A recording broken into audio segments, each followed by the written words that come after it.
All right.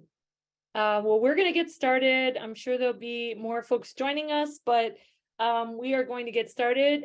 First of all, my name is Mary Beth Gassman. I'm a professor at Rutgers University, and I also have the wonderful pleasure of serving as the executive director of the Rutgers Center for Minority Serving Institutions. I'm really excited that you're here with us today for this event, which is called an Untapped Opportunity Registered Apprenticeship at Minority Serving Institutions. Just a reminder that it is Registered Apprenticeship Week. So if you want to know more about Registered Apprenticeship, check out Twitter using the Registered Apprenticeship Week hashtag, and also go to the Department of Labor. You can join a lot, and you can also learn a lot from our partners, JFF. I want to just briefly tell you who we have with us today, because we have a great panel. And our panelists include Katina Lang-Lindsay, who is assistant professor of social work at Alabama A&M University, which is a wonderful historically Black university. We have Joshua Johnson, who is director of the National Innovation Hub for Diversity, Equity, Innovation, and Accessibility in Registered Apprenticeship, which is housed with Jobs for the Future. And we have Danielle Carnes, who is Vice President for Innovation and Strategic Partnerships at Edmonds College. We also have Alice Ginsberg, who is a Senior Research Specialist at Rutgers University and with the Center for Minority Serving Institutions. And we also have a couple special guests with us today who one is going to come to us via video, and one is here to give some remarks before we get started. Just to let you know, we will be having a Q&A with our panel, and I will be fielding the questions. It will be a highly interactive session with lots of really good information for you. I think the way that this works best is if you can also ask questions. So please put your questions in the Q&A, and we will have plenty of time to answer those questions as well. And we'll make sure to nudge you a few times to do that. So before we begin with the questions, I wanted to we want to play a video from the U.S. Secretary of Labor, Marty Walsh. Today marks the start of the 8th Annual National Apprenticeship Week. Registered apprenticeship is the gold standard for work-based learning and career opportunities. In this week, more than 1,000 events are being held to showcase its value. This year, we're also marking the 85th anniversary of the National Apprenticeship Act. That history is important. Over the years, apprenticeship played a critical role in growing the middle class. Today, under President Biden's leadership, the economy is adding millions of good jobs, and registered apprenticeships is becoming an even more important tool to build a skilled, inclusive workforce. That's why we're doing our part to get the word out. Earlier this year, we ran a 90-day trucking apprenticeship challenge. It resulted in over 100 new programs and over 570 truck driver apprentices, meeting the critical supply chain needs. Based on that success, we launched the Cybersecurity Apprenticeship Sprint. When it wraps up this week, we'll have over 160 new cybersecurity programs moving forward and over 7,000 apprentices hired into this growing field. In addition, we recently welcomed over 200 organizations to serve as apprenticeship ambassadors. They have committed to developing new programs and holding outreach activities nationwide. If you are an apprenticeship champion interested in serving as an ambassador, you can still apply. And this week, we're also thrilled to announce a new tool. It's an interactive map that displays a growing number of apprentices working across the United States. The data can be broken down by gender, age, race, and ethnicity. It will help all of us to measure our progress and where we need to continue to grow, and we will be adding more data as we roll out new features. It's an exciting time to be investing in American workers. So join us all as we highlight the value of registered apprenticeships. To learn more or find a local event, please visit apprenticeship.gov. We look forward to celebrating with you. All right, thank you. And next, we are very excited because we're going to have some brief remarks from the New Jersey Department of Labor Commissioner Rob Asaro Angelo. Thank you so much for being with us today. Great, thanks. Great to be here. I'm a proud Rutgers alum, so happy to take part. Yay. It is always nerve-wracking, though, to follow Secretary Walsh, who I am a humongous fan of. I'm a fellow laborer as well, and I'm a Boston file, so I love everything about Boston, including the accents. So I'm happy Apprenticeship Week, everybody. It's been an exciting week for us here at the department. We have a lot to celebrate. Apprenticeship programs have been a stronghold as our state battled through and is recovering from the pandemic. During Apprenticeship Week last year, our unemployment rate was 7%. Today, we're back down to the lowest numbers ever recorded in New Jersey. I'm sorry, yesterday was our lowest, 3.3%. Today, we put out 3.5%, but it's a positive sign because more folks are entering the labor force. Our private sector has regained all the jobs lost to the pandemic and then some, with more than 103% gained. New Jersey has had a more robust private sector recovery than our regional numbers, with Delaware at 94%, Pennsylvania at 93%, and New York at just 85%. Apprenticeship programs have always played an integral role in developing trained and skilled workers where we need them most. We can rely on apprenticeship to provide the skills, training, knowledge, and talent that our workers need to get the job done. They can depend on having the stability they need as well, earning a good wage from the time they're training as an apprentice and continuing to advance through their careers, with in-demand skills that contribute to their communities and provide for their families. Apprenticeship is a win-win for workers and employers alike. They're less likely to leave their job, and they're more likely and productive employees. These programs provide a steady stream of skilled workers and a built-in model for succession planning. The earn while you learn model can be adapted to virtually any field, as we're proving here in New Jersey. We have apprentices in healthcare, human resources, IT manufacturing, automotive, pharmacy technicians, stagehands, carpenters, water treatment plant operators, fiber optic technicians, and many more. I was at a coffee roasting apprenticeship program just earlier this morning. It smelled really good. Apprentices are also furthering fusion energy at the Princeton Plasma Physics Lab right down the street from Rutgers. And they're invigorating our healthcare sector, which is weary from battling a multiple years long pandemic. Apprenticeship is being considered nationwide as a solution to our teacher shortage, as well as our trucking shortage, as Secretary Walsh talked about, and they're fueling the talent pipeline support right here in New Jersey, the emerging offshore wind sector, where New Jersey will be the center point for the whole East Coast for.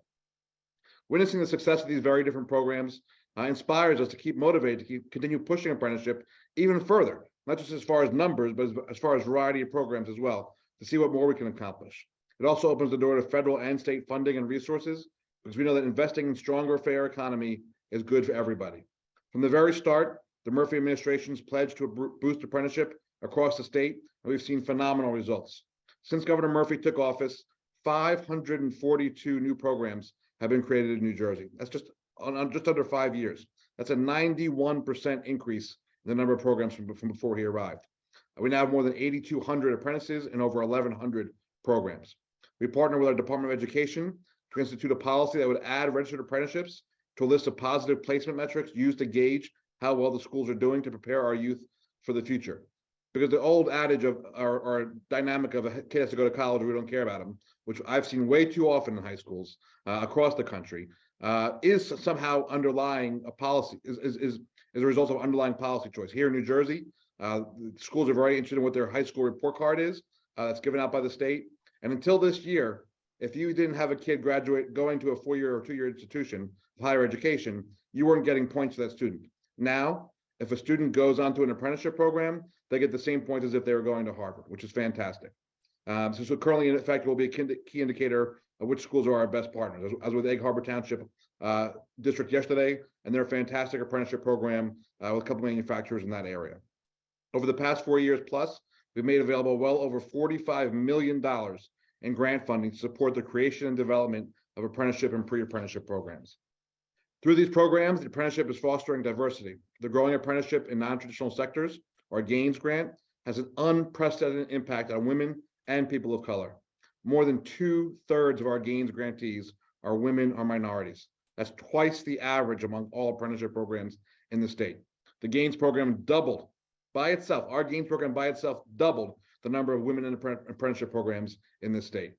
Industries awarded GAINS funding run the gamut from nurse assistant, cook, heating and air conditioning installers, truck drivers, lab technicians, medical assistant, and many others, each with a starting wage of no less than $16 an hour. More than half of the GAINS apprentices are reinforcing the healthcare sector. Rutgers, as I said, my alma mater, has been a dependable partner and GAINS grant recipient over the past several years, working to place hundreds or even more apprentices into the nurse residency apprenticeship program, on top of almost 1,000 placed so far. This has been critical to keeping our healthcare field staffed and strong.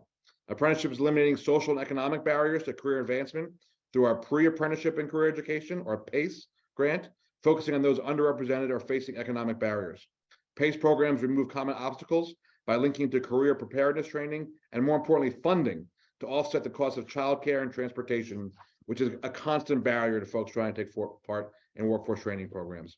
PACE grants are supporting hundreds of pre-apprentices, including in advanced manufacturing, carpentry, healthcare, IT, and more. I'm going to list about every single occupation that exists in the state by the time this is over. Apprenticeship is setting up our youth workers for success.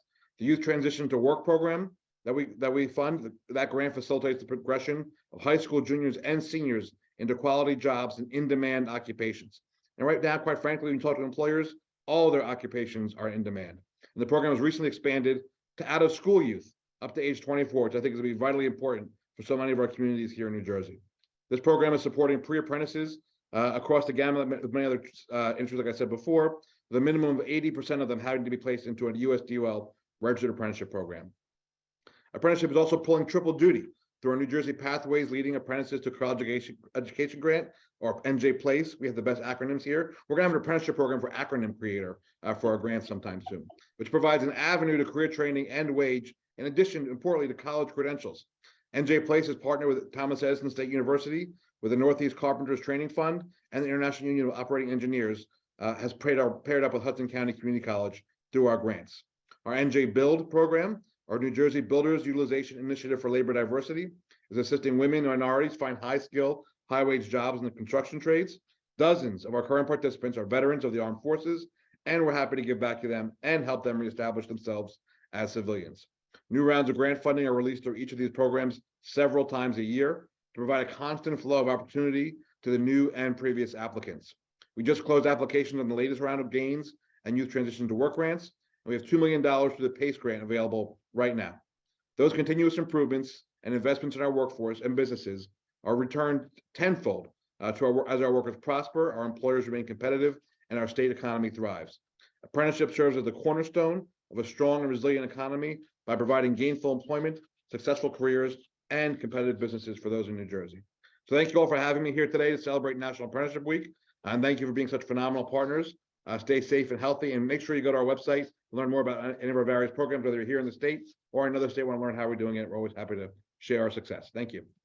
Thank you. Thanks so much for being here, Commissioner. We really appreciate the support. Thanks a lot. Thank you, Beth. All right. Thank you. Lots of great welcomes. And we are now going to get into the heart of this webinar.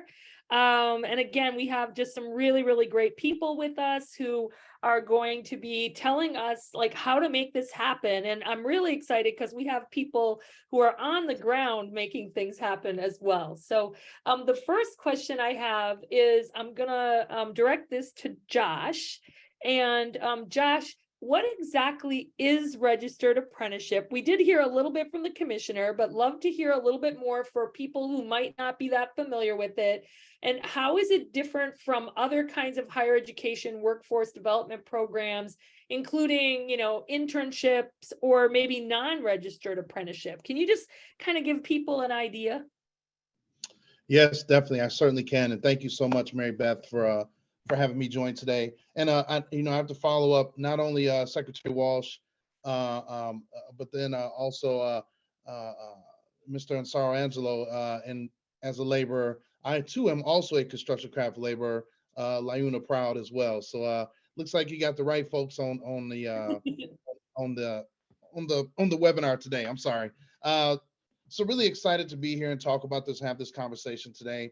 And I think, you know, this question really opens the door for the bare foundation understanding of what apprenticeship is. So as identified and as USDOL has created a definition for registered apprenticeship, I'm just going to read that off here and just share with everybody what DOL's definition is, and then also add in some conversational pieces in there to answer your question, the second part of your question. So registered apprenticeship is an industry-driven, high-quality career pathway where employers can develop and prepare their future workforce and individuals can obtain paid work experience, receive progressive wage increases, classroom instruction, and a portable nationally recognized credential. So when you think about registered apprenticeships, they are vetted and approved and validated by the U.S. Department of Labor or an SAA, a state approving agency. And registered apprenticeship programs, they enable and energize more employers to participate and provide them access to larger talent pools that have been trained for entry level to management positions. So when they're doing that, they're trying to address the industry need. They want to meet those industry demands, and as well as at the same time reducing unemployment rates across the country.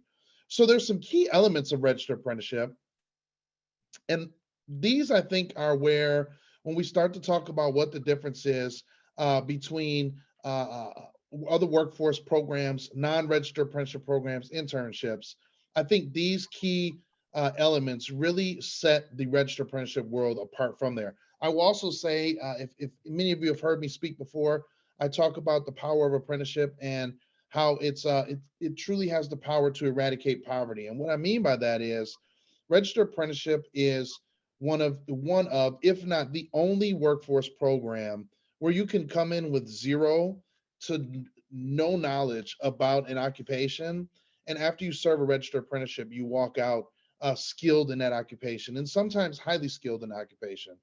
So when we think about what the key elements are and how they're built, right? It's industry led. So these programs are vetted, they're industry vetted, and they're approved to ensure alignment with industry standards to make sure that as the apprentices are being trained, they're really being trained to be highly skilled in these high demand occupational fields. It's a paid job, right? Apprenticeships are jobs. So many people confuse apprenticeships and internships or non-registered apprenticeships. They confuse them all. But apprenticeship, there is no such thing as a registered apprenticeship without an employer. The apprentices are earning a progressive wage as their skills and productivity increase. And I think something really quickly to outline there as we talk about the engagement of disenfranchised populations and getting the access into registered apprenticeship. How great is it to know what your wage is going to be throughout the whole apprenticeship program, a guaranteed wage progression that's built in, that's required by law into the apprenticeship, the registered apprenticeship program. It's structured on the job learning with mentorship. It has a supplemental education, so related instruction, diversity, right? That's a focus. The programs are designed to reflect the communities in which they operate through. Non-discrimination, anti-harassment, and recruitment practices to ensure access, equity, and inclusion. They have quality and safety rigors that are built in. And lastly, but probably most important out of everything is the apprentices earn a portable, nationally recognized credential within their industry. So when you think about registered apprenticeship, non-registered apprenticeship, internship, you really have to look at the fact that registered apprenticeship gives the ability for someone to come in, as I said, with little to no skill and walk out skilled and at sometimes highly skilled in an occupation that is going to give them an opportunity to go into a family sustaining wage, a high paying career, and thinking about how individuals as they engage the registered apprenticeship system, understanding that an internship and a non-registered apprenticeship pale in comparison.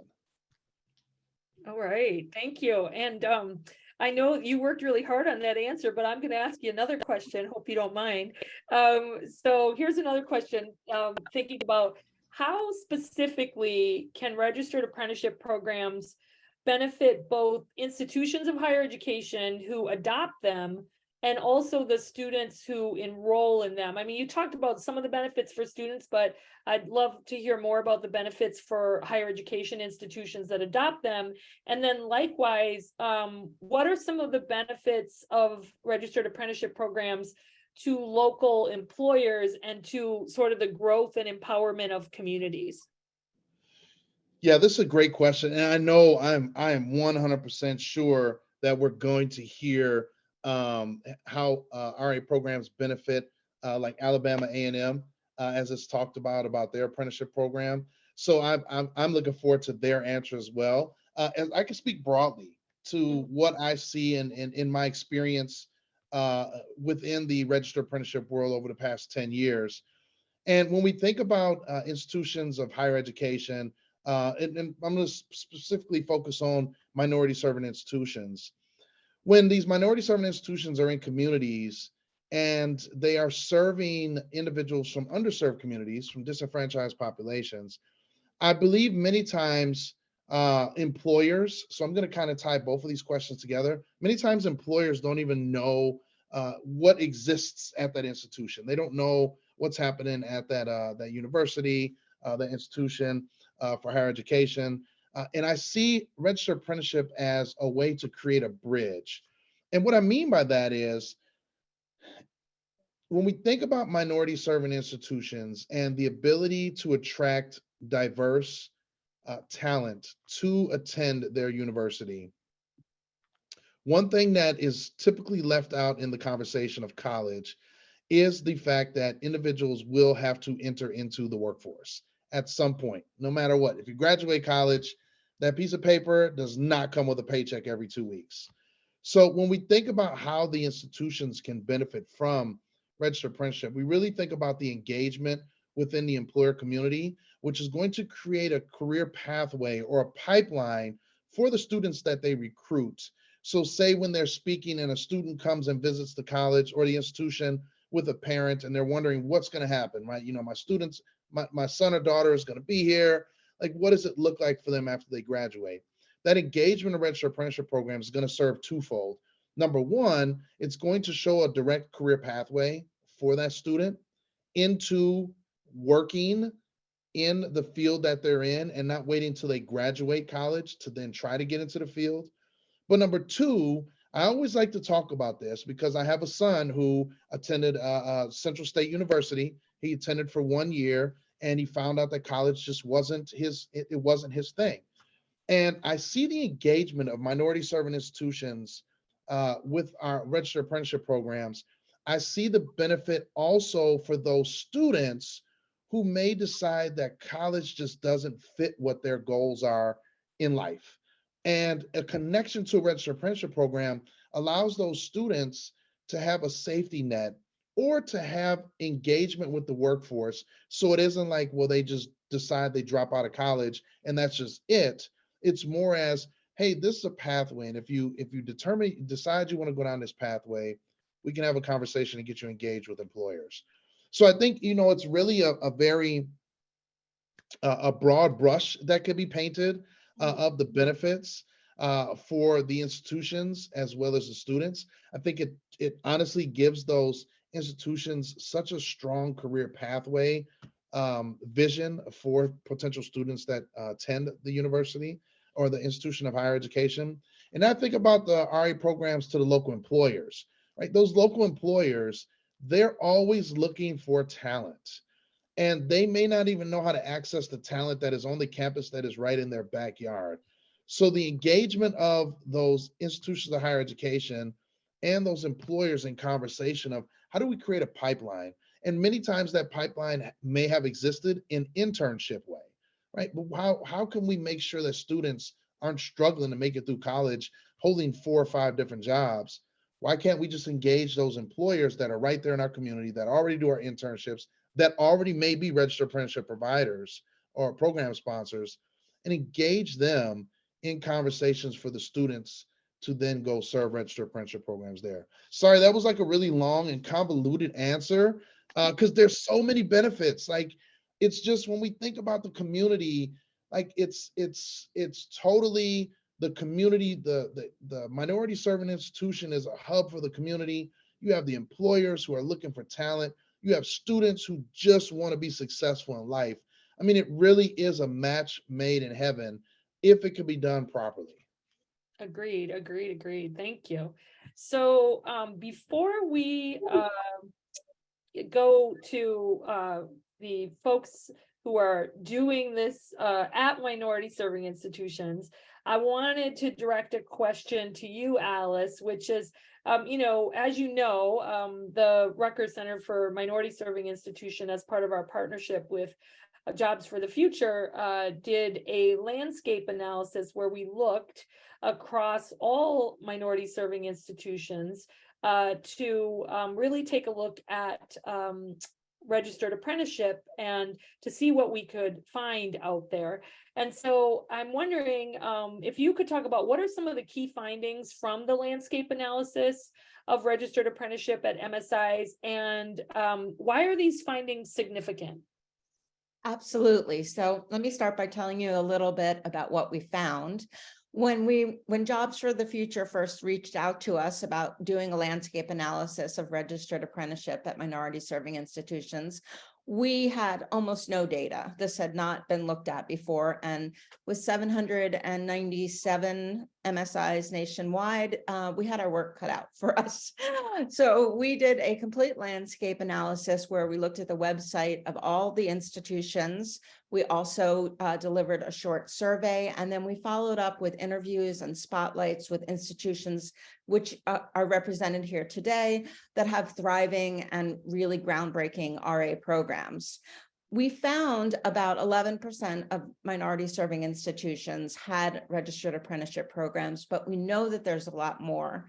And part of the problem was, as Joshua talked about, is that the language for describing these programs on the websites are not always clear, whether it's a registered program, a non-registered program, an internship, a different kind of workforce program. So a lot of programs probably were registered apprenticeship programs, but it was difficult to know that from the way that the institution publicized them. We did find that most of the registered apprenticeship programs were at two-year institutions, about 58 out of the 87 programs that we identified, and then the other 29 were at four-year institutions.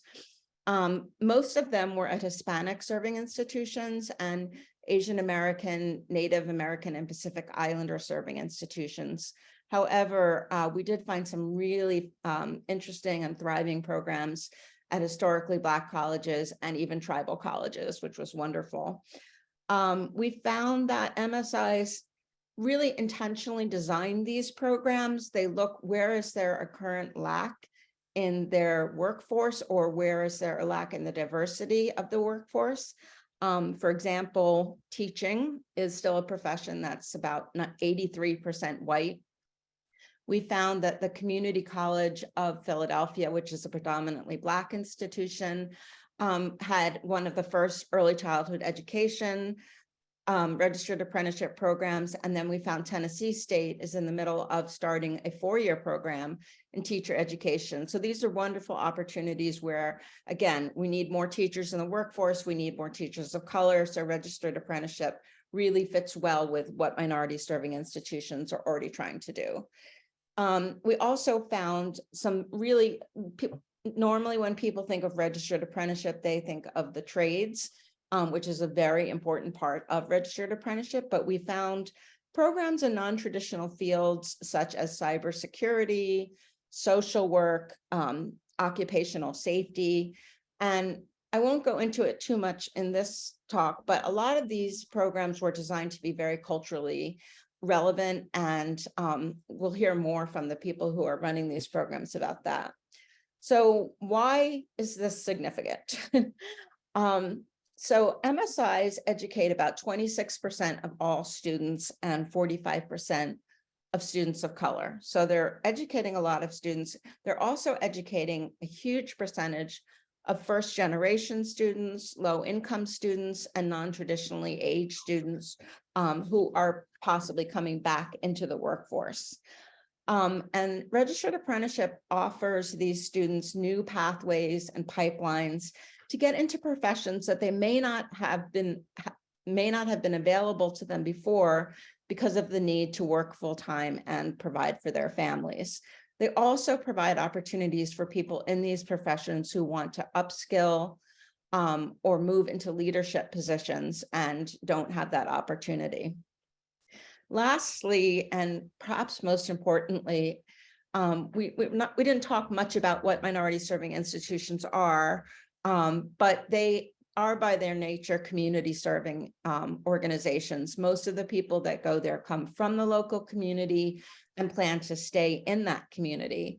So when MSIs work with local employers to train students in different fields, it's very likely that they are going to invest in those students, hire those students, and those students will then remain in the community, which means that the professions that they've been trained in they will be more likely to approach them from an asset-based perspective because they are part of that community and that community is important to them.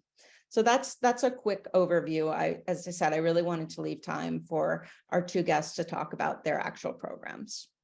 Great, thank you, thank you. And so now we're going to ask some questions to our wonderful guests who are working with registered apprenticeship at institutions. And again, just to remind you, it's Katina Lang-Lindsay from Alabama A&M University, and Danielle Carnes, who is from Edmonds College. And so Katina and Danielle, here's my first question for you, and I've got a couple.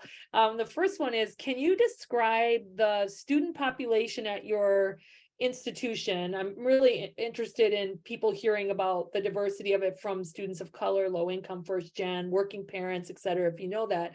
And what are some of the primary challenges that you think that your students might be juggling in order to get a degree and to find a well paid and meaningful, suitable employment? So if you could each just kind of give us a little bit of context of the students that you're educating and your institution as well, if you'd like. And Katina, why don't you start? Okay, thank you. Thank you, everyone. And thank you for having me here. I want to say, I would be remiss to say that not only am I working at Alabama A&M, but I do have a team of people that I do want to shout out because they have been so instrumental in this program. I did not do this alone, and I have to make sure Sam Che and Dora Cook, and because they were so instrumental in this program. But when I think about our institution and the population that we have over 6,100 students at Alabama A&M University. In fact, in 2020, we had 896 degrees awarded across both undergraduate and graduate programs, of which 62% of these degrees were awarded to women, and 32.8% were awarded to men. And the most common racial ethnicity group of degrees recipient were Black or African Americans, and 13.5 times more than the next or closest race ethnicity group.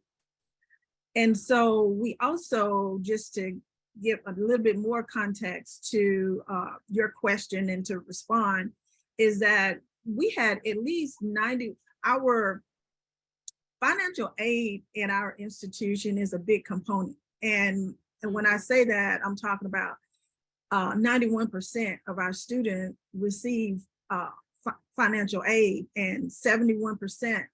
And I know I'm giving these percentages, but this kind of give you, if I'm, a little bit of understanding of the kind of students that we are serving at our institution.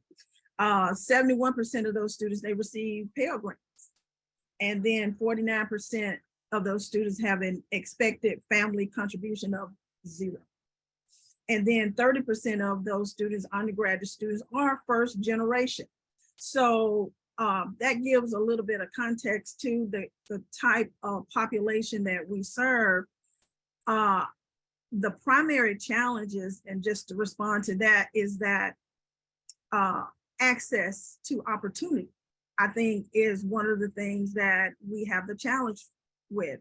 Access to opportunities to programs like this, because as you know, historically, minority serving institutions are rooted in access and equity for underrepresented students in higher education. So, that right there, the whole idea is accessibility and affordability, and which is a pathway to education, which is also embedded in our mission. So majority of our students have this challenge, but they are underrepresented, marginalized student population from different areas, whether it's rural or urban areas. in the state of Alabama as a whole. So those are some of the things that when we talk about the population we serve at our institution, that's what it looks like. Thank you. Thank you. Danielle. Great, thank you, Mary Beth, and happy to be here as well. So Edmonds College is just north of Seattle, Washington, and so that's kind of our layout or where we're at. And with that, we are a pretty global city. And so we are an ANAPZ serving institution, but we have about 40% students of color. And we are a 2-year and 4-year granting institution and have about 5,000 to 6,000 students on our campus at any given quarter. We probably see about 15,000 across a year unduplicated students. And I would say that, Seattle is one of the priciest places to live in the country right now, much like, many of the big cities. And so I think that is one of the top things on people's mind is affordability and being able to live in the area. So housing is a really big deal. Cost of living is a big deal. We were a part of the Hope Labs survey to measure, basic needs for students, and 51% of our students are housing insecure, and 39% are food insecure, and 19% are homeless. So that's kind of the population we are working with. And then we have a really large immigrant and refugee population also in the Seattle area, and particularly right in the city of Linwood, which is the city that our college is in, that we serve. So we have a lot of immigrants that are here and looking for pathways to employment that maybe they might not have they might not be able to, they come into this country with degrees from their home countries, but they don't always translate, and they're not always recognized. And so we have these really talented people, but they don't have a pathway to use their talents. So we're always looking at pathways for our second language learners, our immigrants that can have, good pathways to employment. And sometimes apprenticeships are those pathways.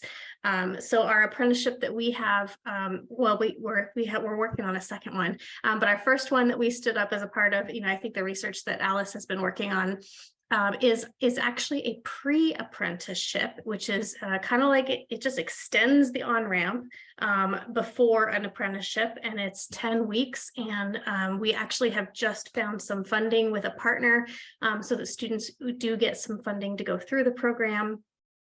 But it's it lower anyway. I think we're going to get into that in a future question, but that's the demographic overview of our college. Great, thank you so much. So another question, and I think you both touched a little bit upon this, but I think I was most interested in your institutions because I love the way that you saw problems happening or challenges happening and you decided to tackle them. I mean, I love that. I love people who want to actually solve some of these challenges that we have. And so I guess I'd love for you to talk a little bit more about the larger economic and social challenges within your community the community that your institution is rooted in. And then the big question is, how does your registered apprenticeship address these challenges in ways that meet the needs of both your students and the surrounding community? And so, Katina, I'll start with you. Okay, so I'm going to start with saying that, some of our challenges are rooted in the need for qualified mental health clinicians. Yeah. And also, the other thing that when I think about this, I think about the fact that how we came about doing such an apprenticeship is the fact that Alabama ranks #1 as the highest prescribing state in the nation for opioid pain relief prescription. And this is according to the CDC.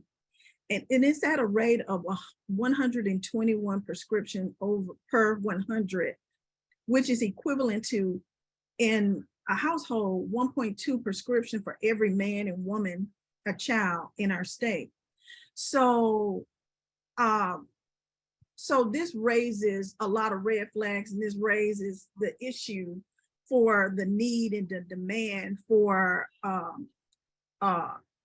specialized clinicians in the workforce. It raises concern for the need for the workforce to meet the demand by using qualified or specialized trained professionals, mental health professionals, which we thought in our minds that social workers were that group of people.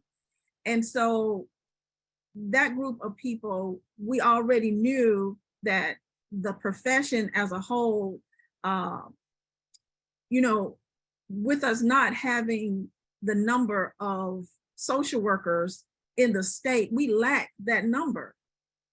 We lack the number because of the qualifications and how necessary it is for, if you have a high population of opioid addicted persons, and you need that the certification of people or clinicians to work with them, and that's what we lack. And so it made sense to do a program where we can also, a lot of our social service agencies, they are in impoverished neighborhoods, communities, rural areas where it's hard to reach. And financially, it's difficult to pay providers to come to those areas. And especially the salaries that that is needed for those persons. So one of the things that we've done is we sought out grant funding, but let me back up a little bit further. To meet that demand, we had already started work. We had a behavioral health program that was funded by HRSA, which was very instrumental to funding professionals to work at behavioral health settings.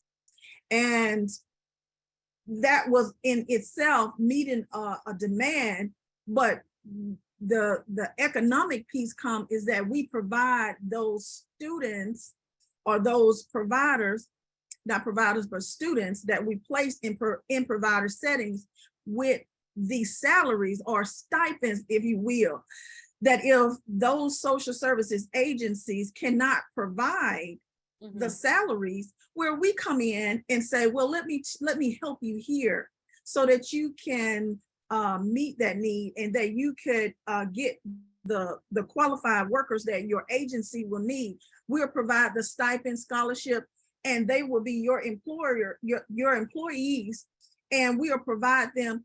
And that was one of the ideas and the ways that we thought that we could meet that social and economic demand, whether it was in the profession or the workforce. And also we could meet our agencies and our communities' need as well. Thank you. So that was one, yes. Thank you. Thank you. Thanks for the great example too. Danielle. Yes, so our apprenticeship is a construction pre-apprenticeship.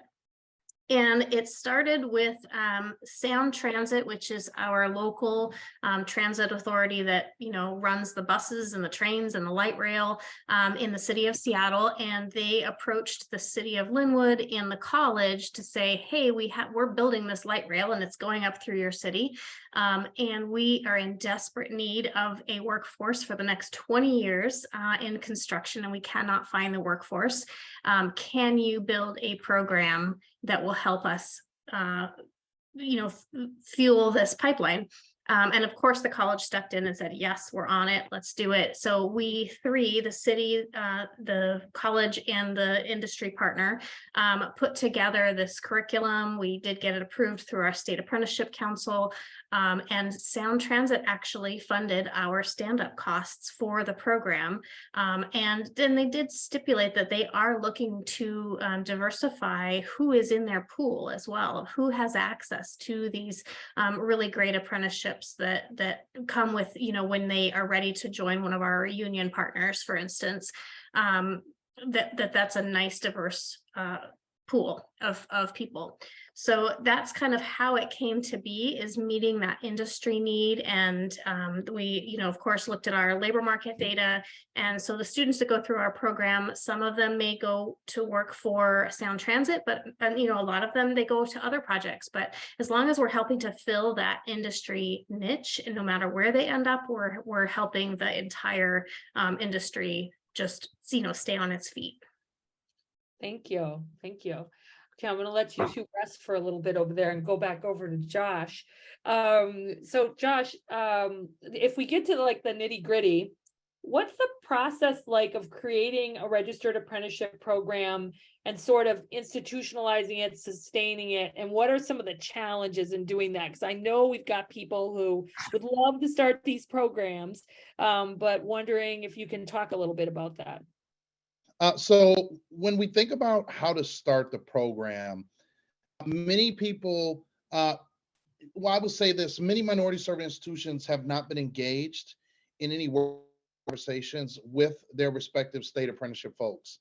So for me, it's number one is to identify who those state apprenticeship folks are within your state, and what the structure is and the proper process to apply to create an apprenticeship program, or to be the provider of related instruction for a registered apprenticeship program. You can find that information on apprenticeship.gov, and it's a link that can be sent out, and it has every state's director identified with their contact information.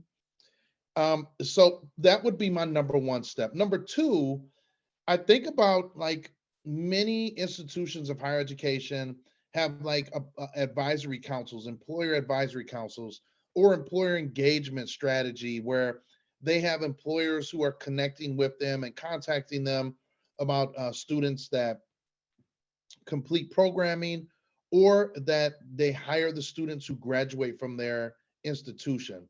That would be my number step.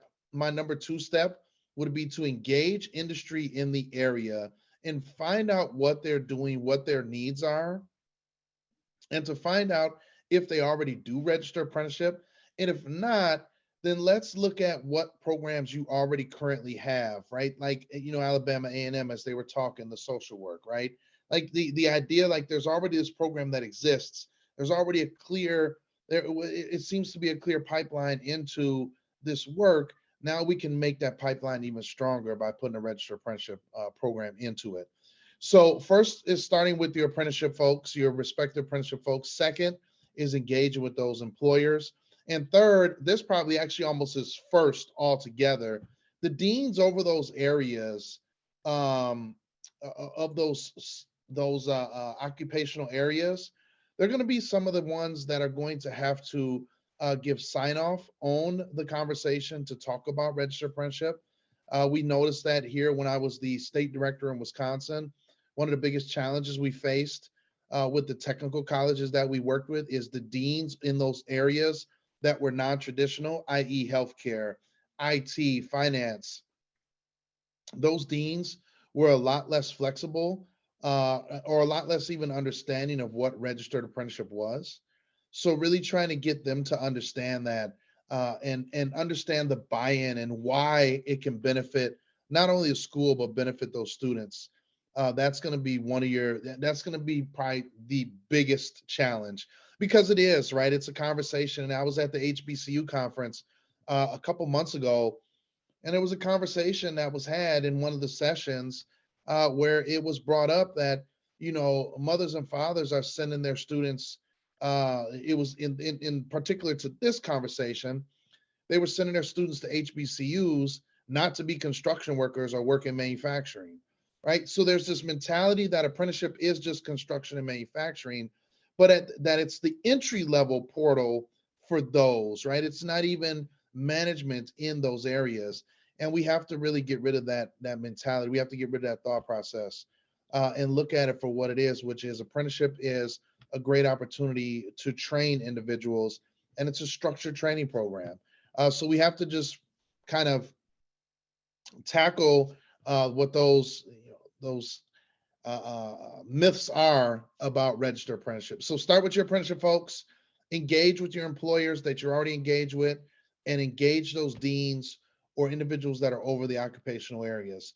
Those are the three things that I believe once you start going down that path, you really can have some great conversation. Thank you, thank you. And Katina and Danielle, I'm coming back to you. So Josh has talked about, like, from the overarching perspective, what it looks like. I would love to hear a little bit about the process, what the process of creating registered apprenticeship on your campuses was like, and kind of institutionalizing it. And then specifically, if you can talk about, like, what were some of the greatest challenges and opportunities that you saw along the way? And I'll start with you, Katina. Yes, and I was amen in everything that Josh was stating, because I was thinking to myself, I remember when we started. And I remember when we brought this idea, as I stated earlier, we had already received a grant from HRSA, and that grant was to have trained behavioral health workforce, and that was students. But of course, before then, we didn't have an apprenticeship, but we was just getting them ready for the workforce. And so the first thing was that we wanted to add to what we were already doing. How can we improve this workforce? And one of those things was the opportunity to apply for another grant, which we call the Opioid Impacted Family Support Program grant. And in that grant was a component that we could have. And that component was, after training, let's place them in an apprenticeship so that we serve several purposes. Trust me, we are serving the community at large. We are serving our field, the profession of social work as a whole. We're meeting a workforce demand. We are meeting our institution mission, which is to develop professionals in the community and to develop partnerships. So that was some of the things that we were doing. That's what we had to think about. But not only that, we had to connect with the office, our office, state office of apprenticeship, because we needed to make sure that we were meeting their requirements. And believe you me, we had requirements to meet that we did not have a clue about. Because when you are on the CSWE, that is the Council on Social Work Education. For those who are not aware, we are social workers. We were already doing field placements and internships. And so when Josh was talking about having this conversation, getting the institution to see, we had a lot of support. We had a lot of support because we had this particular grant, but getting the community and partnerships to buy in to this whole idea about apprenticeship rather than internship. And believe you me, they are different. And so educating our community about the difference between internships and apprenticeships has been a challenge in itself. And getting people to change their mindsets to think about our students not just being students, but also being employees. And so having to shift the language, we had to learn the language. That was another challenge because we had already been doing internship. And so we had to shift our language to say apprentices, not internees. And so we had to change our language. We had to change our ideas and our thoughts as well. But when we did that, we also had to invite partners in, people in the community to collaborate. We had Department of Education, we call AIC. We had to have them to come in to help us to navigate this conversation with those in the community so that we can get to become a sponsor program, a sponsor apprenticeship. Because we knew that if we became a sponsored apprenticeship, a sponsor, and that we know that we can open up and widen what we were trying to do. And so we became that, but we needed outside support. So when we started this, we had to develop these relationships. The institution worked well with AIC, which is Department of Education. Then we had to have several meetings with the Office of Apprenticeship so that we can speak their language, they can speak our language, we can merge together, because trust me, it was very difficult in that to get this process even started. And we had to, because this is a specialized area in social work, and our social work students, again, they came because we're dealing with graduate students, not the traditional undergrad students. We had to engage with our community and our partners to to share with them that our students already come with a degree. They already came with a degree. So we had to do a lot of education. So education was a big part to our institution. We had to do it to our partners, and we had to turn around and do it to our agencies that we were working for as a part of the workforce. And so we just had a lot of meeting and discussion and education to do, re-education, explaining and so forth. So it was a lot of that work done at the beginning so that we could get the results that we have today. But it was very challenging, and we managed to get it done.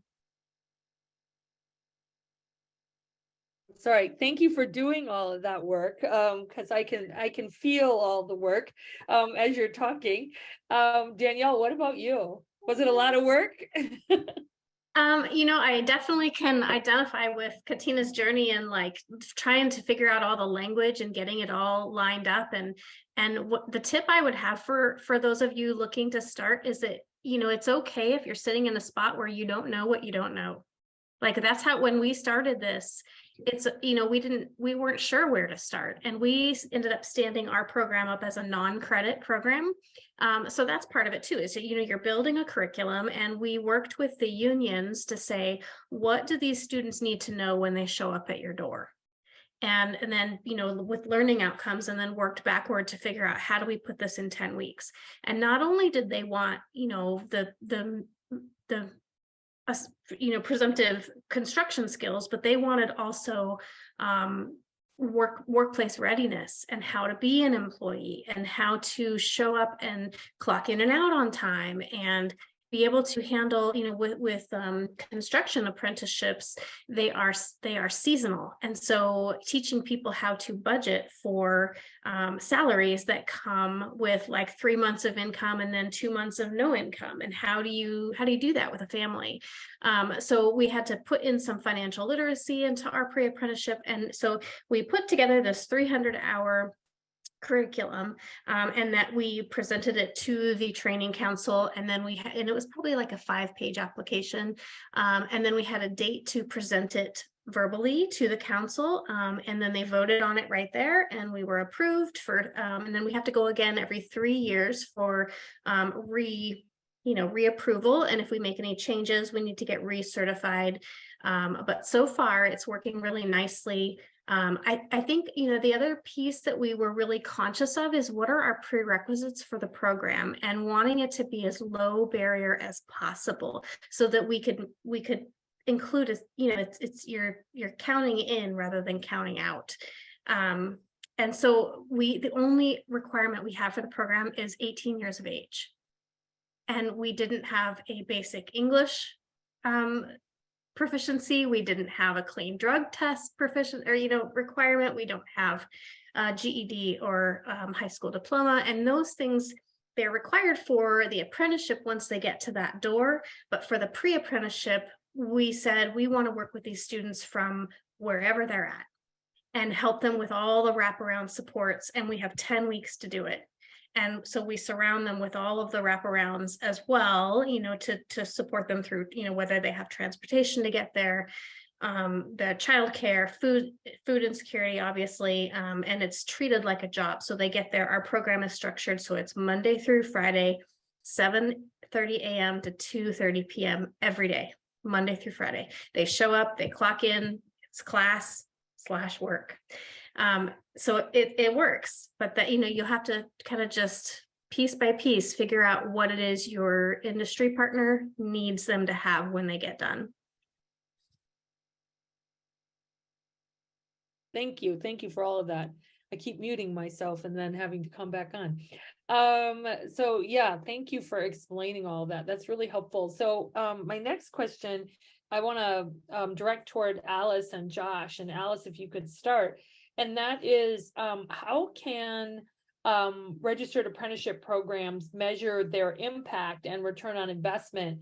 And what kinds of support enriches or sustains registered apprenticeship programs, especially at minority serving institutions, because that's what we're talking about today.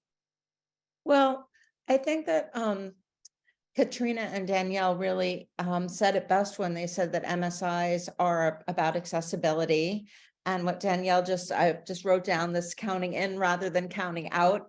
I really loved that, and the idea of wraparound support. So minority serving institutions are already thinking about how can they make a higher degree accessible to people who would not normally be able to get it. And these programs are bringing even more underserved students into minority serving institutions because they are getting a wage and they're getting training as well as getting the courses that they need. And that makes it possible for students who normally need to work full time or take care of family to go back to school and get these degrees. I mean, I think the other thing in terms of return on investment is that employers now have a much more diverse pool of skilled workers to hire from, because they have been involved in the training themselves and they know that they've trained the workers in the skills that they need. And also, just as I said, like having a more diverse pool. As far as what we can do to enrich and sustain these programs, I mean, obviously, the first thing I'd say is go to Josh, go where the technical support is. JFF's Innovation Hub is, a wonderful source of support. But if you're an institution and you want to start an RA program, think about, where are the needs and the gaps in the local workforce? Where can we really make a difference? And then the other two things I would say is, and this came from our trying to do the landscape analysis, it is really clear. I mean, it is really important, as Katrina said, to use the right language. And I think we had a hard time when we went to a lot of websites trying to determine, is this pre-apprenticeship? Is this apprenticeship? Is this, registered? Is this just an internship? Is it paid? So I think like being as clear as possible on your websites, because a lot of first generation students don't have the navigational skill and capital to understand these distinctions. And then the last thing, and again, our guests talked about this, is finding funding to staff these programs and to make an institutional commitment to, having these programs being ongoing. One of the things we found was a lot of times we'd see a program on a website, but when we'd follow up, that person who was running it had left. And, there was a big gap in information with the person who was coming in trying to take it over. Minority serving institutions do tend to be under-resourced in this sense, so this is a challenge. But if we want these programs to succeed, we need to make the commitment to staffing them and funding them. Thank you. Thank you. Josh, do you have comments on that as well? Yeah, I think, another area from the HBCU conference, the conversation that was had by the Prince George's Workforce Development Board, as they talked about students as they're going to college, and especially at the minority serving institutions, they qualify for WIOA services, Workforce Innovation Opportunity Act, right? So those are supportive wraparound services that can help the student while they're enrolled, right? And I think when we think about that, like we're talking about three dynamic systems coming together to create change. We're talking about MSIs. We're talking about the workforce system, right? WIOA, right? We're talking about, federal and state level supports. And then we're also talking about the national apprenticeship system. And when, Katina talks about it, Alice, Mary Beth, Danielle, as you all have done the research and been out there, like you see that these are like 3 Titanic-sized ships that we're trying to like turn into one and go into one direction. So for me, I believe the supports that exist, definitely the engagement with the workforce development boards to get those supportive services for those students. But I also think registered apprenticeship is a support for them in this way. Many states, and this is something that many of the state directors starting to think about, they have been starting to think about this, how to create their apprenticeship programs to be more flexible. And what I think about here is the engagement of MSIs and having the conversation around, we want to create an apprenticeship program, or we have this idea to create an apprenticeship program. Here's a structure we like to have where the students go to school and then they work, right? Maybe they work during the school semester at, at some point, but definitely during the vacation times. That keeps the student engaged in that community. Once again, beneficial to the employers, beneficial to that community. But it also gives the student the ability to know that they're working towards something. I talked about that earlier in my earlier comments. Like, you're putting them on their career pathway while they're still enrolled in school. And I think MSIs are uniquely positioned to make that happen. And to me, that is a tremendous support for students. So when we think about the wraparound support services, but then we also think about that engagement in the registered apprenticeship community, how that can help support the student's success. Thank you. Thank you, Josh. And we're just so that people know, we'll be starting our Q&A period in about 5 minutes. So if you have questions, please put it in the Q&A. We really would like to engage with you. Katina and Danielle, just briefly, I'm wondering, do you have plans on expanding your current RA program or creating any new ones? And just looking to see if you have anything exciting around the corner. Yes, from at Alabama A&M, we are very interested in expanding our program, not just to social work, but other programs within inside of the institution. We are fortunate to be the first profession, as in social work, to step out, and we're the first in the nation, even in our profession, to do this, which is exciting in itself. But we were just recently named our region's best practice. Wow. And apprenticeships, and we were excited about that, and we were entered into a competition among other apprenticeships in the different other regions for the Governor's Seal Award. And so as a result of that, our hope and what we are pursuing right now is we're pursuing, we've been talking about this sustainability, right? Because our program is sustained by a grant by HRSA. And so what we've done is we are in the process of we're in the process of getting our state legislatures involved so that we can get the funding, the sustainability funding, which we know that there is funding.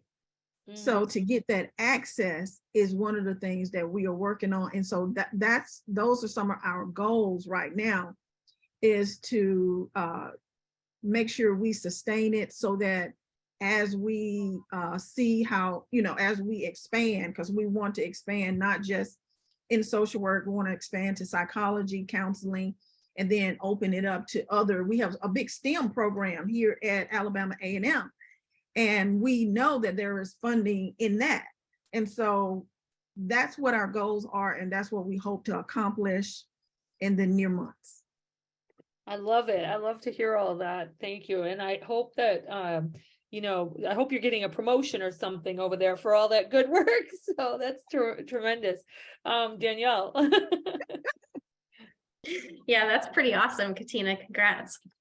I think in our program, we're also looking for the funding stability. So after, year one of our program, now we're into like, okay, now how do we keep this going when it's a free program to students? There's no tuition revenue coming in. So for us, we are looking same avenues is some of our, to see if we can get some legislative earmarks in place that will continue it, into the future. So that seems like a likely solution that we're looking at. In terms of, a development that just happened a few months ago is that we created a partnership with the Low Income Housing Institute in Seattle and another apprenticeship program called ANEW. And we are now using the construction program to build tiny homes for homeless villages. So we have tiny homes being built by our students for tiny home villages, helping to address the housing issues in Seattle. So that's pretty exciting development. And the students are getting $1,300 a piece for working on these tiny homes, which is pretty cool. And then I wanted to share too, I just got word that we just received a grant to start a new apprenticeship in helping those that have their CNA, like the certified nursing aide or nursing assistant, in long-term health facilities to get their LPN. So it's a CNA to LPN bridge, if you will, but it's in their place of, it's in their location of employment. So they will get to stay employed and work toward their LPN.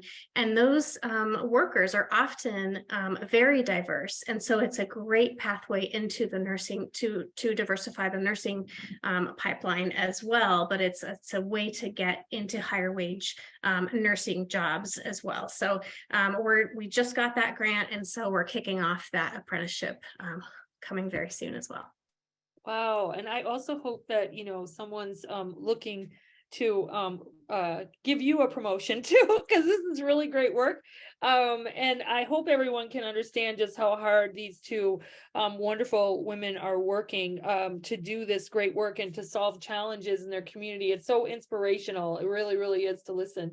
So Josh, you have my last official question, and it's just a quick one before we open it up, because we do have a bunch of questions, and that is, what are the immediate next steps for any people from MSIs or anybody else on this call to create a registered apprenticeship program? So if you finish this webinar, right, what can you do right away to just get rolling? What's the best thing to do? Well, if you're from an MSI and you're looking to engage in the registered apprenticeship conversation, we definitely would love for you to reach out to us at JFF at our National Innovation Hub for Diversity, Equity, Inclusion, and Accessibility, where we can provide whether group technical assistance or one-on-one technical assistance, get you connected and have some conversations. We've had a few conversations already with a few HBCUs who've already reached out, with an HSI who has reached out, to have the conversation around what apprenticeship looks like and what apprenticeship can potentially look like at their respective institutions. And I think from there, we have a really good gauge. We could put our finger kind of like on like what the next steps are from that engagement. But I would throw out there for anyone, from an MSI or anyone, even if you're just an employer who happen to join in and hear, like, don't be afraid to reach out and ask questions. No one's expecting you to be perfect. For the MSIs, we definitely are not expected for anything to be perfect. This is a brand new conversation that's happening. We're seeing great success stories with Katina and Danielle, but don't be afraid to reach out. We will help you, and we will get you connected to the right folks within your state, as well as within our organization at JFF. So those, please feel free to reach out to us. Great, thank you. And I'm going to ask Mary Beth, I would just say also feel free to reach out to us as well. Okay, yep, absolutely. And Natalie, if you can put a link to JFF's Registered Apprenticeship Hub, that would be great if you could put that in the chat. And thank you, Alice. And yes, you can always reach out to us. So first of all, thank you, wonderful panel. And now you got to do a little bit more work because we've got some questions. But okay, so our first question is, at AMBE, we're instructors in dual language certifications approved. I think it's saying we're instructors in dual language certifications approved by the Department of Labor for pre-apprenticeship that lead to DOL, IMT registered apprenticeship training programs. How can we connect with your organization to enhance your MSI programs? I'm not sure that was really a question. So, so I'm going to move on from that. My apologies. Okay, so here's another one. First of all, wonderful presentation, learning so much. I'm wondering if you have found an increase in graduation rates for students who are participating in registered apprenticeship, and also are there any partnerships with vocational rehabilitation agencies in your state? So whomever would like to answer that, please, have you, I guess, for the institutional panelists, are you tracking graduation rates? Is that something that you're thinking about? And then, you know, Josh, I don't know if you know that overall, but Katina or Danielle, what do you think? Well, in our program, we track our apprentices. We so far, we have so many that we recruit in, and because of the, the guidelines or requirements through Office of Apprenticeship, they have so many hours that they have to attain. And when they get those, of course, they can continue, but we've had students to graduate. Matter of fact, we're going to have a couple of those students, at least about 5 or 6 of those students graduate this upcoming year. So we keep a track because that's very important numbers so that we can continue to sustain our program. So yes, we keep a track of those students who are graduating and who maybe we've had students that have they've come or something has happened, or they started out and we even keep a number of those. But yes, we do keep a number of our students, and we track them throughout the process, even after they've left our program, exactly what they're doing, how they're doing, and so forth. Thank you. How about you, Danielle? Yeah, agreed. We also track all the way through to placement to see if, did they get hired on somewhere? All of those details. If you've got an apprenticeship that you're standing up, likely your funding source is going to be asking for all of those details, and any future funding source is going to be asking for those details. So yeah, we're tracking it. In terms of like, if a student is a part of a registered apprentice, would it improve your graduation rates overall as a college? I think that apprenticeships are typically, they're smaller. So and it depends if they're not credit or non-credit. So they probably are not necessarily counting. Mine's a non-credit, or ours is a non-credit. So it's not counting toward our institution's, graduation numbers necessarily. But in terms of success of the program, 100% we're on it. And then I just wanted to comment on the dual language question that was in there. We are looking at, since we don't require English as a basic or as a proficiency language for our program, we do have an ESL for the trades course that we have students go through, but it's just an online course and it's not great, but we try to supplement with instructors when we can. And, I would be open to, if you've got resources I'd be interested to, please reach out to me if you've got anything to share that we could benefit from. Great. And Danielle, just to ask one other question of you. So do you see any change in the graduation rates of individual students in terms of, like, I mean, are you able to look at like when students come in and maybe if it helps to retain them? Or I just am thinking about what I know about retention and graduation, right? That if you don't have to worry about money, you're more likely to graduate. And if you are in sort of a cohort program, you're also more likely to graduate. So I'm just kind of wondering if you were seeing anything like that. Yeah, I mean, again, our pre-apprenticeship is non-credit, but it's they're small cohorts because construction is very hands-on. So each cohort is 10 students. And so right now we've got 100% graduation rate. Like every program graduates its cohort. And then we're, looking into the placement. Placement is probably right now more at 75%. Yes, I think if they go through our program, they're coming out the other side with the gold star. So no, great. And Josh, any anything nationally that you know about, like registered apprenticeship and graduation or retention kinds of issues? No, there's data out that talks about, and I know DOL has released some very good data that talks about the completion rate of apprentices, and we see that specifically 35% is the average completion rate, except for Black apprentices, where it's at 24%. So we see definitely there can be some work there with programs to help get Black apprentices through, and as well as other underserved populations as well.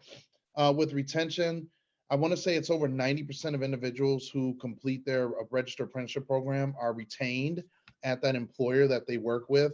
And it's probably closer towards the higher end, because typically you're working at a place and you don't just pick up and leave. Now, back in the day you did, because that's what journey worker was, is you went on a journey and you worked in different places.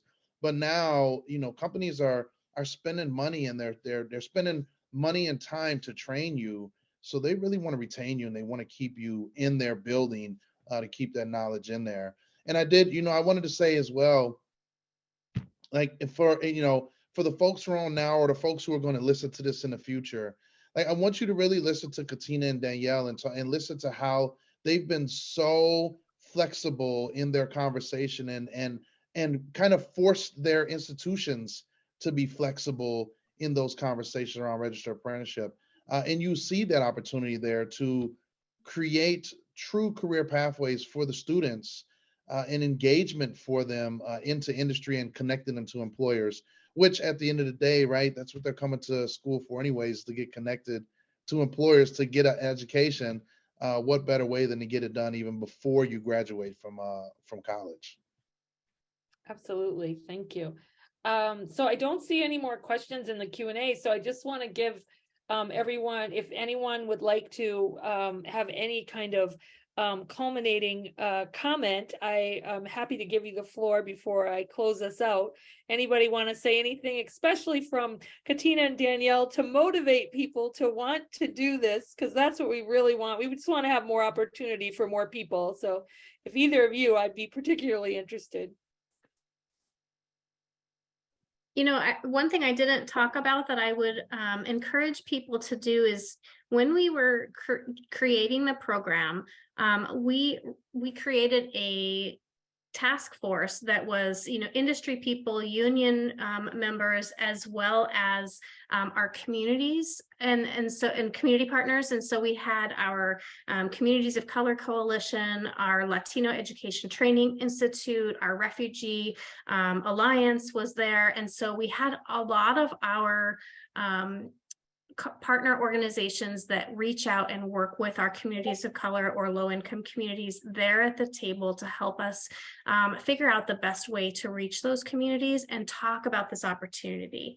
And so, through that, we really were conscious of creating videos with students that would feature, somebody that looks like me, somebody that speaks my language, somebody that looks like my age, somebody that, so that we're really intentional about that outreach. I would say, don't forget those partners, bring them to the table. And if you can just open your table to as many partners as you can bring in, the more success you're going to have.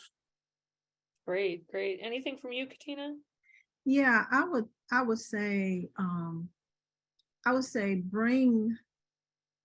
first of all, you need to bring in your apprenticeship office so that, you can start right. I mean, starting right is the key to even establishing.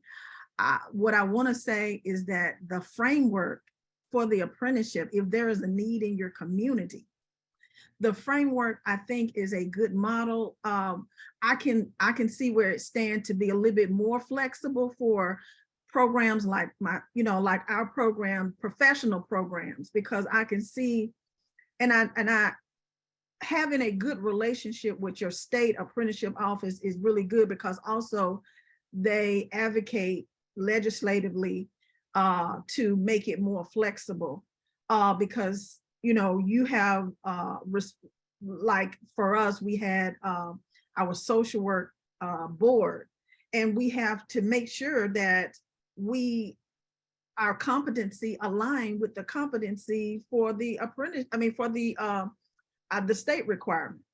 And so just making sure that you keep everybody in the loop. In other words, communicate. Absolutely. Thank you. Well, thank you everyone so much. We really appreciate all of this wonderful knowledge that you're sharing, and thank you for taking time out of your day. I wanted to say thanks to Natalie for running our tech today. Thanks to our wonderful panelists for being with us. And remember to look in the chat, because we put a link in there to Jobs for the Future's Registered Apprenticeship Hub. We are, our Center for Minority Serving Institutions has been working closely with Jobs for the Future. It's one of the most kind of exciting little partnerships that we have. It's really exciting. And we're really trying to get more minority serving institutions to take advantage of this great opportunity for more students out there to, just be able to create more equity across the board. So thank you so much for joining us. And we did record this, and we will send it to everyone who has registered and has been with us today. And we will also send you the important links that are in the chat as well. So thanks, everybody. We really appreciate you. Take really good care and have a great weekend and a lovely Thanksgiving. Bye-bye.